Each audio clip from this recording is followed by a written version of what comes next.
Imagina que vives en el siglo II. El cristianismo se está extendiendo, pero no todos los seguidores de Jesús coinciden en sus verdaderas enseñanzas. Un grupo atesora un evangelio secreto, creyendo que contiene las auténticas palabras de Cristo. Durante siglos, este evangelio perdido permaneció enterrado en las arenas de Egipto, oculto al mundo. Pero en 1945, un descubrimiento rompió el silencio: el Evangelio de Tomás. A diferencia de los relatos del Nuevo Testamento, este texto antiguo afirma revelar las verdaderas palabras de Jesús. Palabras que desafían todo lo que creíamos saber. Ese Evangelio es el Evangelio de Tomás. Pero, ¿por qué fue descartado? ¿Por qué fue suprimido? ¿Quién quería que cayera en el olvido? Y, más importante aún, ¿qué secretos guarda? Eso es lo que estás a punto de descubrir. Y atención, la revelación es inquietante. El Evangelio de Tomás, también llamado Evangelio copto de Tomás, es un evangelio de dichos que no forma parte del canon ni de la Biblia. Fue fundado en 1945 cerca de Nag Hammadi, Egipto, junto con otros libros, en lo que hoy se conoce como la Biblioteca de Nag Hammadi. En diciembre de 1945, dos agricultores egipcios buscaban un tipo de roca de nitrato desmenuzable que pudiera usarse como fertilizante. Se encontraban en el Valle del Nilo cuando, durante su búsqueda, encontraron una gran tinaja de aproximadamente 1 metro de altura, escondida tras una roca. Intrigados, miraron dentro de la tinaja y hallaron una colección de antiguos libros encuadernados en cuero o códices. No solo eso, sino que resulta que a pocos kilómetros de donde se encontraron los libros se halla el emplazamiento de una antigua abadía construida por el propio Picomius, fundador del monacato sináptico cristiano en Egipto. La colección recibió posteriormente el nombre de un pueblo cercano llamado Nag Hammadi. La biblioteca de Nag Hammadi cuenta con 52 libros o tratados escritos en copto sobre papiro y reunidos en 13 volúmenes. 12 de los volúmenes están encuadernados por separado en cuero. Sin embargo, la mayoría de los libros encontrados tenían algún tipo de temática gnóstica, excepto uno, el Evangelio de Tomás. Explicaré qué significa el gnosticismo más adelante en el video, pero por ahora solo quiero explicar lo peculiar que es el Evangelio de Tomás. El libro de Tomás se diferencia de todos los demás en que solo recoge las palabras de Jesús. Eso es todo. No hay contexto, no hay historia previa, ni relato de su nacimiento ni de su crucifixión. Solo se registraron las palabras de Jesús. Contiene 114 dichos. Lo que convierte a este evangelio en uno de los libros más controvertidos que he leído o analizado es que, a diferencia del libro de Enoc o incluso la Biblia etíope, ambos tratados extensamente en este canal, el contenido del Evangelio de Tomás es muy similar a los 4 evangelios canónicos del Nuevo Testamento: Mateo, Marcos, Lucas y Juan. De hecho, alrededor del 80% de estos dichos en el Evangelio de Tomás son muy similares a los evangelios canónicos. Son muchas similitudes. Por ejemplo, este del Evangelio de Tomás se encuentra en la Biblia. Lo mismo ocurre con este otro, y muchos más. A pesar de estas similitudes, el Evangelio de Tomás no está incluido, lo que da la impresión de que alguien no quería que formara parte de la Biblia. Porque aquí está la cuestión. Una razón que se suele dar cuando algunos libros no se incluyen en la Biblia, como el libro de Enoc, es que no guardan similitud con otras obras establecidas o que contradicen todo lo ya establecido, como alguien que afirma que la Tierra es plana a pesar de las pruebas. Así que obras como esa no se incluyen en el canon, e incluso algunas están directamente prohibidas. Por ejemplo, el libro de Enoc es el único libro que habla de los ángeles caídos en detalle. Por lo tanto, la mayoría de la gente no lo consideraba inspirado y creía que podría ser ficción. Así que no querían arriesgarse a incluir una ficción en algo basado en hechos, pero ese no es el caso del Evangelio de Tomás. y sin embargo fue marginado. ¿Por qué? Porque aquí hay otro secreto que la mayoría de la gente desconoce. Algunos eruditos, y me refiero a eruditos inteligentes y reconocidos que han dedicado su vida a esto, creen que el Evangelio de Tomás es anterior a los 4 evangelios importantes del Nuevo Testamento: Mateo, Marcos, Lucas y Juan. Especialmente el Evangelio de Marcos, considerado el más antiguo. Si Marcos pudo ser influenciado, ¿qué nos dice que los demás no lo fueron? Se cree que los evangelios fueron influenciados por el Evangelio de Tomás. Y si no fue así, que existió una fuente central conocida como la fuente Q, que contenía las enseñanzas de Jesús y que todos los escritores pudieron utilizar en su propia versión del Evangelio, incluido el de Tomás. Para quienes no lo sepan, se cree que, debido a las similitudes entre los evangelios, existió una hipotética fuente central conocida como la fuente Q, que básicamente era una nota escrita por alguien sobre lo que Jesús decía, como si alguien tomara apuntes en una reunión. Existe la teoría de que esta fuente, conocida como fuente Q, fue utilizada por todos en su propia versión de la historia como referencia. En este sentido, el autor del Evangelio de Lucas afirma que muchas personas ya habían escrito evangelios antes de que él decidiera escribir el suyo. Muchos han intentado narrar la historia de lo que Dios hizo entre nosotros. Escribieron lo que nos contaron quienes estuvieron presentes desde el principio y presenciaron los hechos. Así que hice un estudio minucioso de todo y luego decidí escribir y contarte exactamente lo que sucedió. Honorable Teófilo, he hecho esto para que conozcas la verdad sobre lo que has oído. Y a partir de ese pasaje podemos ver que había muchas versiones que realmente confundían a los nuevos creyentes, lo cual abordaré en un momento, así que ten paciencia. Pero mencioné esto porque, a pesar de estos diversos relatos sospechosos y muy obvios falsos de Jesús, el Evangelio de Tomás nunca se incluyó en él. E incluso los primeros padres de la Iglesia lo estudiaron y lo consideraron como escrituras. Tanto es así, que algunos de ellos lo citan diciendo que el versículo 52 del Evangelio de Tomás se encuentra en los escritos de San Agustín. El versículo 113 aparece en los escritos de San Mario de Siria. Como dijo el Señor, el reino de Dios se extiende por la tierra y la gente no lo ve. Macarias también citó otros versículos de Tomás sobre Jesús. Mucha gente considera el Evangelio de Tomás como un evangelio gnóstico, pero es mucho más complejo de lo que parece, ya que carece de muchos rasgos propios del gnosticismo. No menciona a un demiurgo maligno, un tema recurrente en esta corriente. No se menciona nada sobre eones o arcontes como lo que vemos en el Evangelio de Judas. Tenemos solo algunos dichos que suenan esotéricos. Y el hecho de que el Evangelio se encontrara junto con otros evangelios gnósticos hizo que pareciera gnóstico. Así que el libro fue juzgado por asociación. Para mí, pasó todas las pruebas.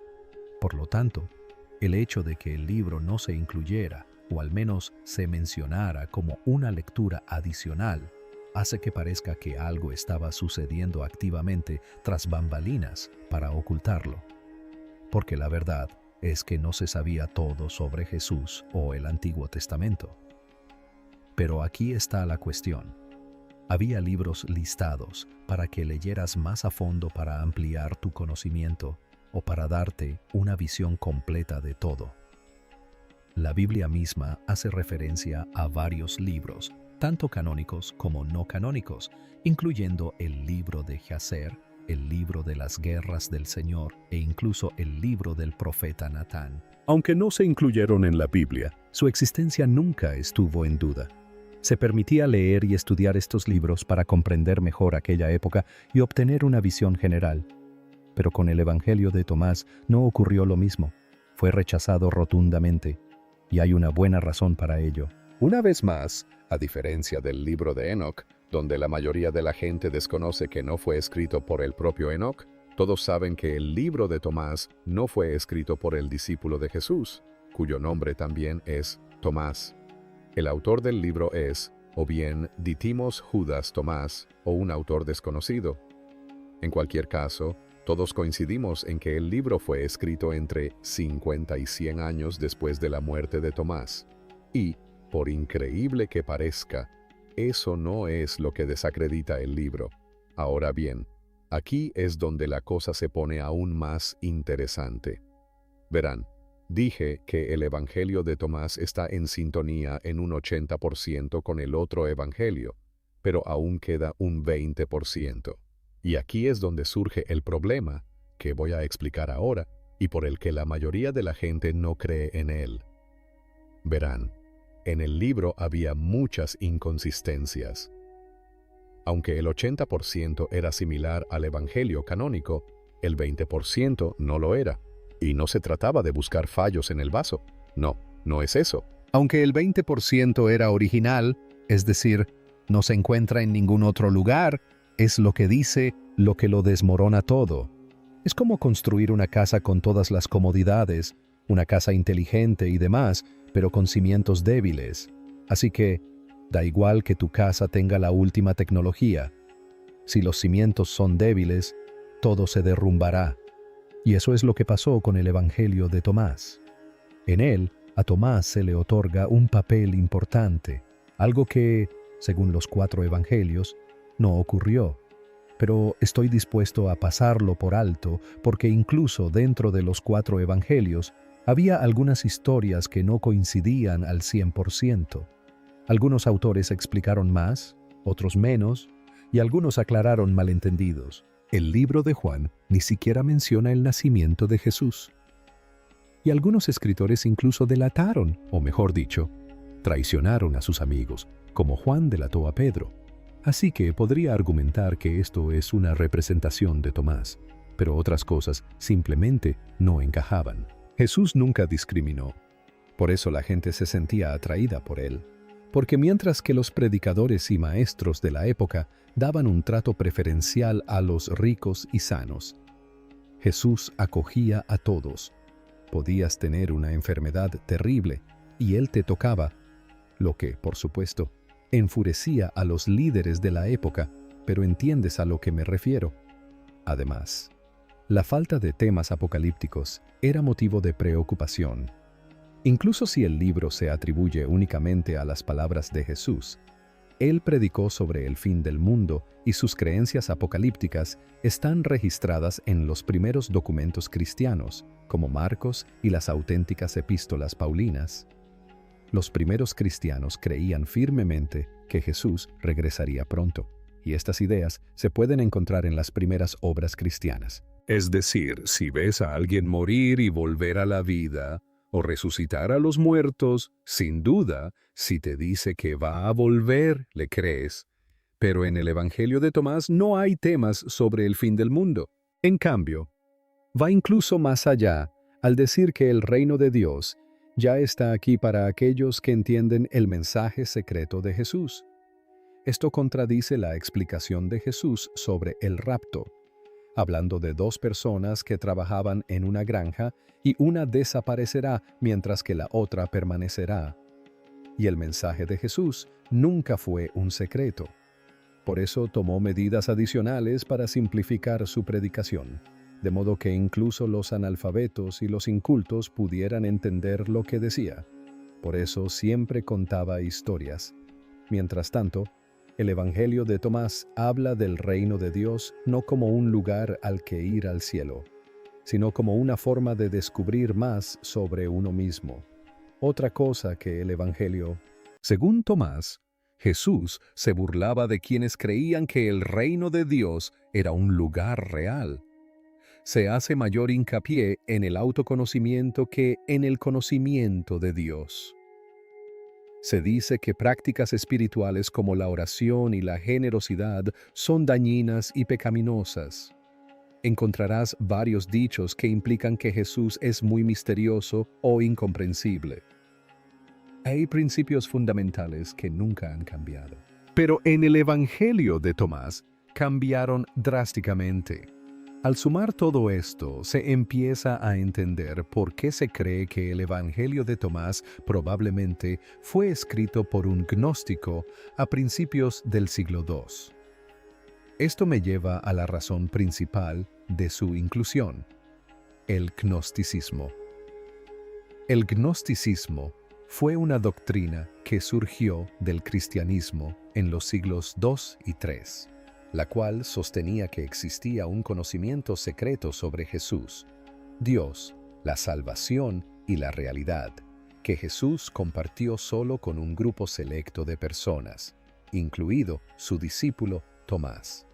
Al leer el Evangelio de Tomás, a menudo se observa que comienza con Jesús diciendo algo similar a lo que se encuentra en los 4 evangelios de Mateo, Marcos, Lucas y Juan, pero luego se desvía hacia enseñanzas que suenan gnósticas.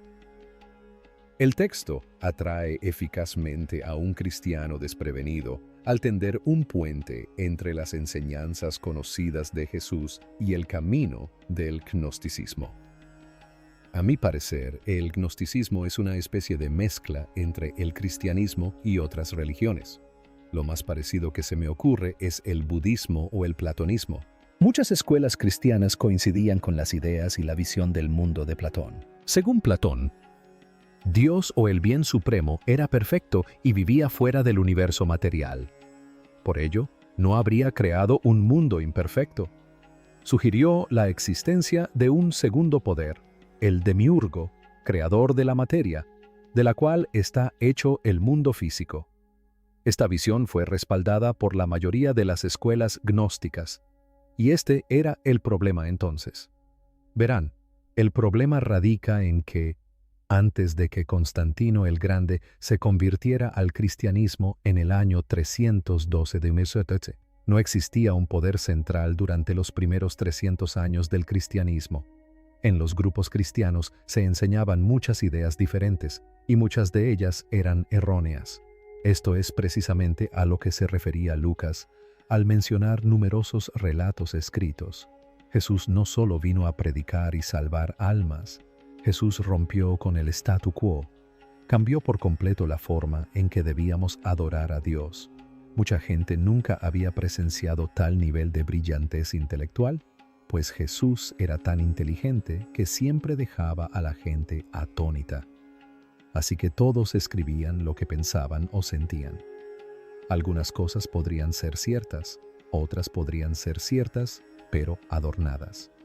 Y, por supuesto, algunos serían directamente falsos, como el llamado Evangelio de la infancia de Tomás y el Evangelio de Santiago, repletos de relatos fantasiosos de supuestos milagros realizados por Jesús en su niñez. El efecto general de la imagen que pintan de él es presentar a Jesús como un niño caprichoso y petulante, dotado de poderes impresionantes, incluso capaz de causar la muerte de otro niño. Los hechos apócrifos conocidos como los Hechos de Pablo en los Hechos de Pedro enfatizan la abstinencia sexual total e incluso describen a los apóstoles instando a las mujeres a separarse de sus maridos, contradiciendo así el auténtico consejo de Pablo en 1 Corintios 7 sobre amar al esposo. También está el libro de los Hechos de Tomás, el Evangelio de la infancia de Tomás, que mencioné anteriormente. Es similar a cómo funcionan las redes sociales, cómo la gente comparte historias y cómo algunos las toman y las transforman en su propia versión.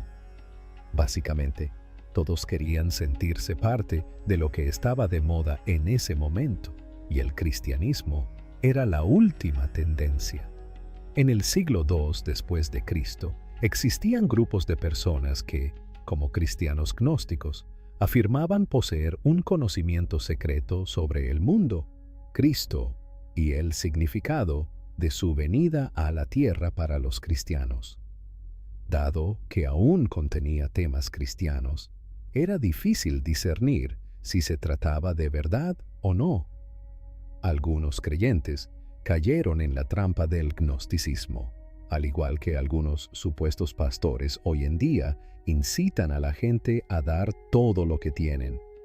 La razón por la que la gente actúa así es porque en la Biblia se describen situaciones similares.